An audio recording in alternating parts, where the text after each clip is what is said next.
Thanks for downloading a 3CR podcast. 3CR is an independent community radio station based in Melbourne, Australia. We need your financial support to keep going. Go to www.3cr.org.au for more information and to donate online. Now stay tuned for your 3CR podcast.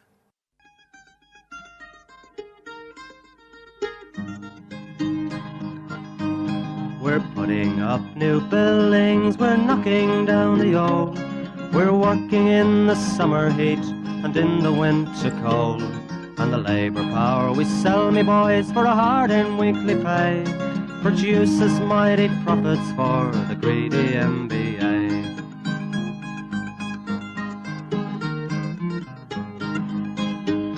And whether we were born here or born in Italy, in Greece, in Spain or Ireland, in England or Fiji, we all of us are workers, united we must stand, until the wealthy bludgers have been driven from our land.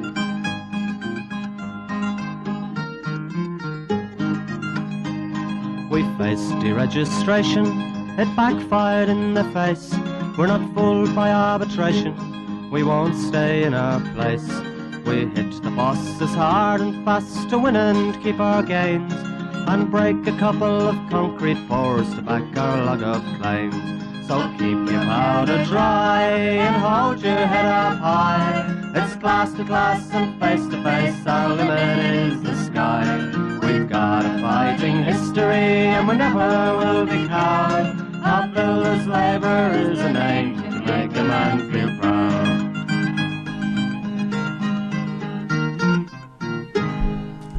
And good morning and welcome to the Concrete Gang, bright-eyed, bushy-tailed and very proud after our fundraiser on Monday. I feel confident. Good morning, Gorilla. Good morning, String Bean. Annie on the panel. Are you going to be confident about Monday too? I'm always confident. Very good. Always confident. It's going to be a big day down there at the Bowling Club down in Port Melbourne. Spring Street, Port Melbourne, 11 a.m. Be there or be square. We've got the big show on. We've got the Jaded Cats. We've got the raffle prizes. And we've got the staff down at the Bowling Club, MUA members. You couldn't get any better than that, could you? I'm absolutely confident that you have done yourself a treat with the catering with the lot. Any complaints, President of the Union, Buzzer is the man. Yeah.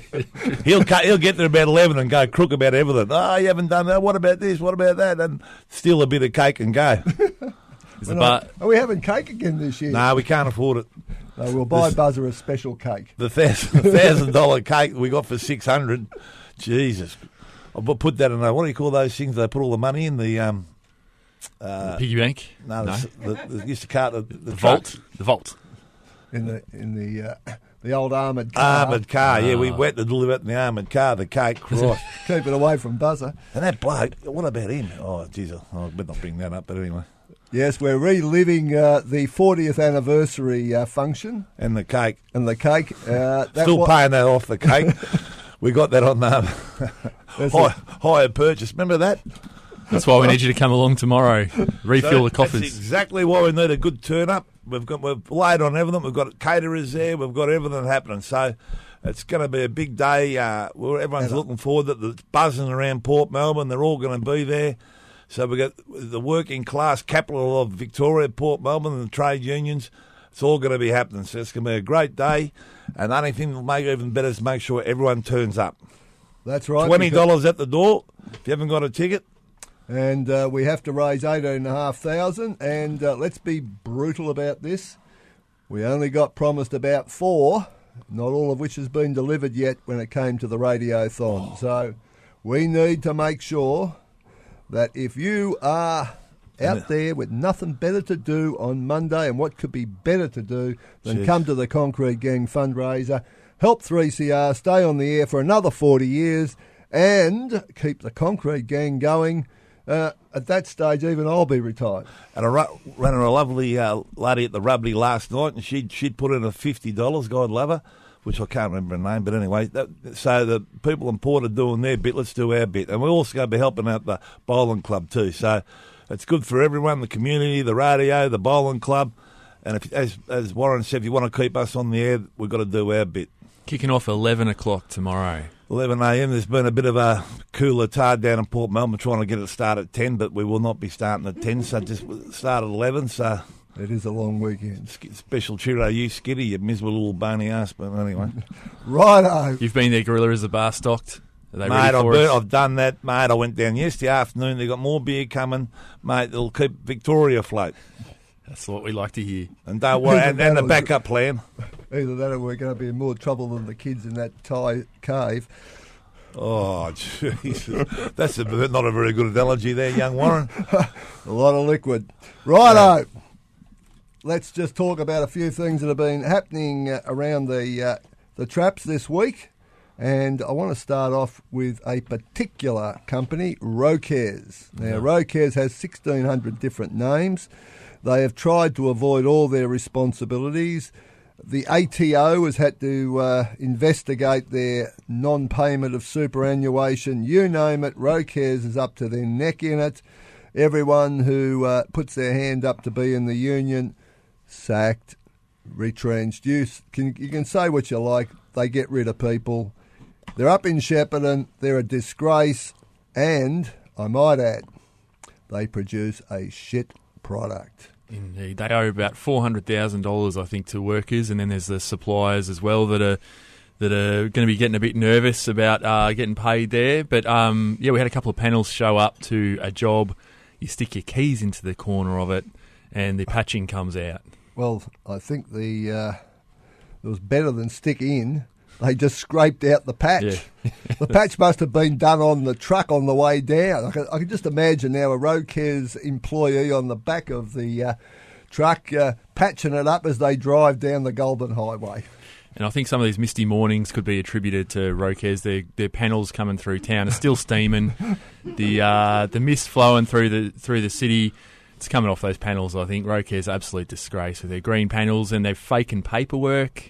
So their birth certificates are faked so that they can bring these green panels in. Just an absolute disgrace. Everything you can do wrong, they are doing. And there are some builders who still use them. Even one of those has even got a little bit questioning now because his crane company would not lift them. And then even he started thinking, maybe the cheap option isn't necessarily the best option because the crane was set up, the crane was going to operate, but the crane owner said, no bloody way, no, this will disintegrate on the hook. So now the builder's thinking, what money have I really saved by using a shit product that comes out of a Rocares in Shepparton? Well, they've done themselves a treat there. That's the way to respond. Don't lift them. Don't allow it. Double check the paperwork, triple check the paperwork because they're falsifying that too. And in terms of paperwork, there's also a problem with another product that's floating around the industry, and we have given the warning out, and that's JLG scissor lifts. That's right. We put out an alert a couple of weeks back on them. We've had some of them go into free fall with people in the basket, we put a ban on it. We said get them off the jobs, and just this week the manufacturer themselves has confirmed that they need to come off the jobs. We've had a couple more incidents reported. So yeah, we're right. Obviously, right all along there. They're no good. What is the model number? 1932R. So it's a JLG scissor lift 1932R, 1932.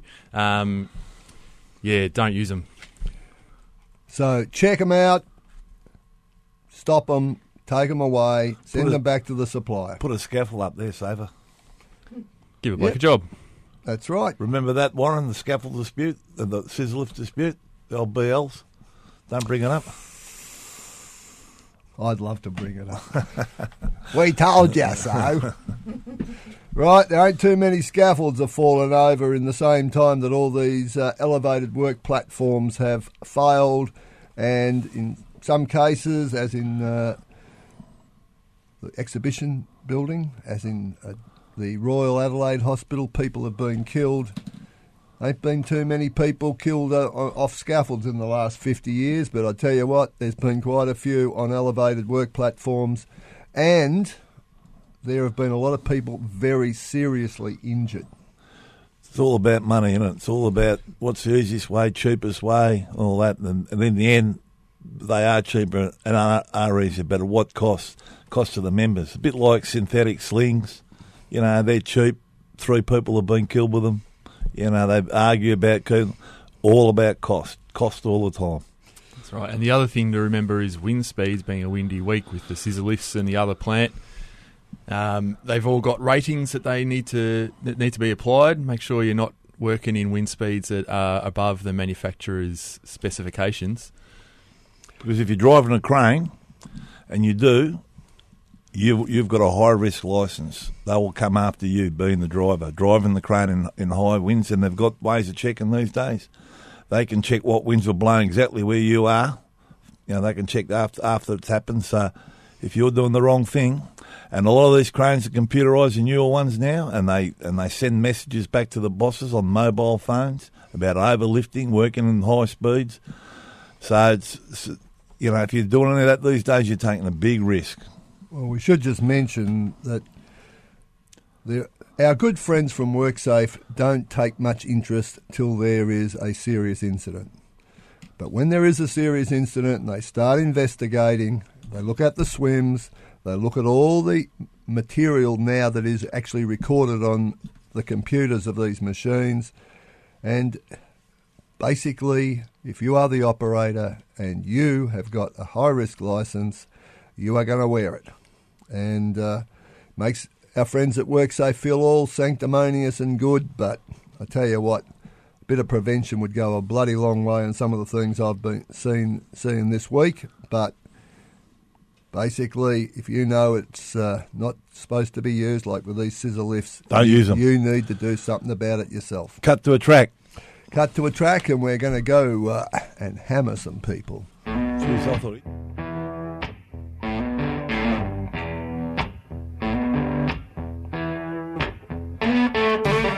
Young man on a building site, I rest my feet in smoke cold.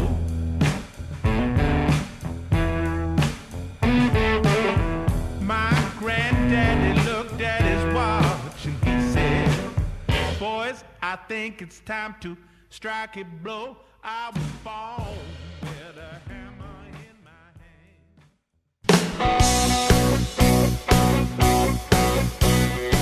Don't fight to lose. Concrete gangs here to stay. Don't fight to lose. Dare to struggle. Dare to win. Whatever it takes, whatever the stakes. Well, come a nail and a down and a hammer in my hand. They say, give a child a hammer. Well, come a nail and a down with a hammer in my hand. They say, give a child a hammer. Whoa, become a nail and I'll down with a hammer in my hand. There it was, Ash Grunwald. Hammer. jackhammer. It's supposed to be jackhammer. Good point. Jackhammer, mate. You wouldn't know what one of them was, string bean. I was born not with a jackhammer in my hand. It's true. A string bean. I'm a bit bouncy. I don't know what that means. Anyway, moving right along, we've got a serious issue to bring up because the CFMEU Construction General actually, in the general, covers a whole lot of manufacturing stuff. And one of the things we cover is the manufacture of bricks, tiles and similar product. And out at PGH, there has been a very serious incident. Like so many of these incidents that are occurring off-site, it is an area which is very hard to change. Some of these people have been in business for decades and they have a way of doing things which is still back in the 20th century and in some cases probably the 19th. That's right. And you would think that the one thing that might get them to change their ways would be a fatality in the industry. And we've had just a few weeks ago, obviously that young bloke in Benalla was killed after getting caught in a conveyor belt. And PGH Bricks and Pavers in Thomastown clearly didn't learn the lesson just a couple of weeks after that tragedy. They had a young bloke caught in a conveyor belt, almost had his arm ripped off. In fact, the only thing that saved his arm was the fact that the maintenance hadn't been done on the conveyor belt, so it shut down. And the safety audit that followed that incident with the union officials going in just found a shocker of a sight, just a mess. Conveyor belts, no guards in place, and access ways completely covered in mess or live hoses, conveyor belts beneath head height that are in your access ways, unprotected again. Just a shocker. So I think that's an ex-Boral company, but now PGH, and they've got a few factories. So hopefully WorkSafe will do their prosecution business. It'll be good luck. Nothing much, a wet tram ticket, as the gorilla would say. But yeah, certainly the union's been right through them like a dose of salts. I'll tell you, years ago, when I was about 13, I was carting bricks out of a brickyard. I ended up doing brick setting, and that's when you stand there and the conveyor belt comes on bricks. You've got to take so many bricks off. You can't scratch your ass, scratch your nose. You just got to take it, and you go all day. You get one break, and you cannot stop. I remember, never forget how hard that was. You know, and I haven't been in brickworks for a long time, but hopefully I think that maybe machinery, but that was all done manually. And the injuries and the things that happened to blokes doing that was horrific. So hopefully the brickworks have changed a bit since then. But anyway, moving along, what have we got, Warren? Well, I just wanted to, we had a hammer in the song, and the hammer in use down at PGH is a sledgehammer to hit the machine to get the clay dust to fall down the hopper to clear it out, but the blokes have to stand on the conveyor belt to do it. Whoa, 19th century. Yeah. Charles Dickens, what a beauty. But there's a labourer using a hammer, gorilla. All right, Righto. Jesus. Let it go, Stringbone. I'll let you out, I'll tell you. Now, just a mention on the way through. Our good friends from the AWU have had a picket line of sorts in place down at Longford trying to fight UGL, a company who have followed the dictates of ESSO and basically sacked everybody who was working onshore, offshore in the oil and gas. And CFMEU and other unions and other people have tried to provide some financial support for these blokes. But there has arisen a certain fact that maybe we didn't know until fairly recently, and that is UGL are a CIMIC company. Now, CIMIC Group is the Spanish-owned company which is a multinational and also owns CPB. And you will remember only a few weeks ago we reported that the AWU had done a Greenfields agreement with CPB, and that particular agreement was thrown out by the intervention of the CFMEU, and I've got to say that the Secretary of the AWU supported that, and good, terrific, but the irony is that the blokes down at UGL, a CIMIC company, were in fact out in the grass for months before the negotiations started for that Greenfields agreement, which was going to destroy wages and conditions in our sector. What a rotten way to The behave. contradiction is amazing. We'll just mention that because I don't think everyone's understood the full implications of all that. Because we do. Well, that's not the end. They've got a dodgy deal with UGL up in Mildura for the solar plant too, right? Yes, indeed. A rotten agreement, you might say. Indeed. Right, we should also mention CPB out at Skyrail. Yeah, working at the night shift and making blokes walk through the mud just to get around the job and get to the sheds. The ground conditions out there terrible, mud everywhere. They've got light stands unprotected from other vehicles and sitting in the mud. The ground conditions are just not up to scratch for anything, and they've got all sorts of plant rolling around there in the mud, and just not a fit place to be working at all. And to not be up to scratch after we've had a fatality on the joint project, the CPB, John Holland's job. We've talked a lot about John Holland's, but CPB, obviously, their job as well. So they should have learned their lesson once again. Now, we should just also mention, before we go to Scallywags, the super is up from the 1st of July. It's $215 minimum. There may, in fact, be people who are entitled to more, in which case it's 9.5% of ordinary earnings, but it's a minimum of $215 from the 1st of July. Also, we should mention that from the 1st of July, a number of the award allowances, including core and height and so on, will also be going up, and you should check with the union office as to what the latest rates are. Wage sheets are out on the website as well if you want to have a check. And before we go to Scallywags, cheerio to John Carnivale, who's still in rehab after his stroke, and there is going to be a fundraising function organised for him on the 28th of July. And it will be on the website, it'll be on Facebook. Hop in and help John and his family in very difficult circumstances where his capacity to go back to work is going to be in question for a very long time. Scallywags. Well, I'll start one from Buzzer. BR Demos, Bernie Rafferty. Doing the old 3AW down in Bank Street in South Melbourne. Well, that wouldn't be full of asbestos down there, would it? No asbestos there.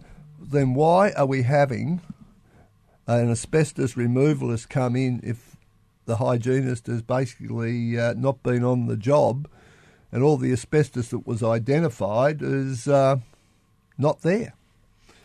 What happened to it? Me thinks that Bernie decided, I'd just fix it up himself, push the broom around a bit himself, fix it all up. Yeah, and asbestos can't hurt you. Nah. So, Bernie, love your work, son. We remember, we won't forget that you have put a whole lot of people at risk. And where's the stuff gone? Well, that's another lot of people who might be at risk. Also, HMY. HMY were... Actually, someone got caught dumping asbestos during the week. Stay tuned. Stay tuned. Anyway, there was 2 WorkSafe visits to their site. There was supposed to be overhead protection. Gave some undertakings. Guess what? 3 weeks later, nothing has been done. So, Chris Shears and the boys at HMY, you better improve your act. Chris Shears, please.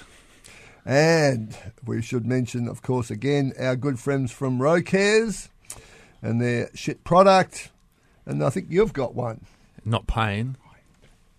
Pay the people. Oh, yes, we've got another one. Well, I won't mention it. I actually won't mention their name this week. But I mean, how low are you going to go when a bloke goes away for someone's funeral and you don't pay him? Just think it's pretty ordinary. Ivan the Abysmal. I won't mention anyone's name, but it was out. Well, I'm going to mention a name in a second. Hang on. Well, if you'd shut up, I'm working up to it. But it was out on a pro bill job out in Caulfield, and the form worker starts with I and D. You happy now, you good? Yes, I'm happy. I think we can accept that But nomination. I'm going to go straight for the jugular. I'm nominating Adam Darby. Adam, son, you go to the disputes panel. Or at least you have your representative go to the disputes panel. Great big written submission, obviously done by lawyers on behalf of CPB. God blah, love blah, blah, blah, blah. Ruddy-tutty-ta. Only one problem, Adam. You've spent all this money arguing that the side allowance is set at a certain rate, and just because the job is worth more than $1.7 billion, you don't have to pay anything extra. Only problem is you did something different in the email you sent the union. Oh dear, how sad. Whoops. And this is on top of the fatality that occurred on that job, all the shit that's gone on that job, because not only has there been that fatality with the whip line, but since a whole lot of other issues have been identified where the rigs are actually being maintained in breach of the manufacturer's requirements. Oh, dear. Oh, dear. How sad, Adam. You better go and see your father-in-law. That's the trouble with those emails, John. isn't it? Once you text and emails, They don't go away. They just go, I mean, it's they're The old days we had pigeons and smoke signals and all that. They drift off, you know. Even they couldn't trust the pigeons either. But now it's just, you know. Righto, who are we going with for Well, Scallywag? CPB brings up Simic, I suppose. Looks like our first prize for the raffle's just come in. Righto. And don't forget that either, $5,000 travel voucher down there on Monday at the Bowling Club for the Mighty Concrete Gang turn. Oh, Righto, who's going to be our Scallywag for the week? that goose with the email. What's his name?